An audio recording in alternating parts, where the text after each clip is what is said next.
2025-এর দুর্গাপুজো কার কেমন কাটলো অবশ্যই আমাকে জানিও।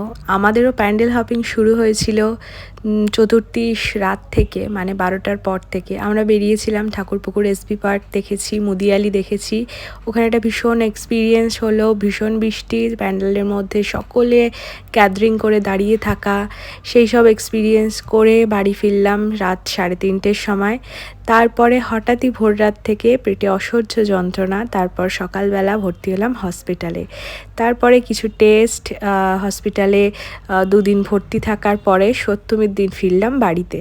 এইভাবেই আমার দুর্গাপুজোটা কাটলো। সপ্তমীর দিন তো ভীষণ নাছোড়বান্দা যে আমি ঠাকুর দেখতে যাব, মানে ঘুরতে যাব। আমি ঘুরতে যেতে ভীষণ ভালোবাসি। তো সবার পারমিশন নিয়ে শুভ অষ্টমীর দিন নিয়ে বেরিয়েছিল ঘুরতে।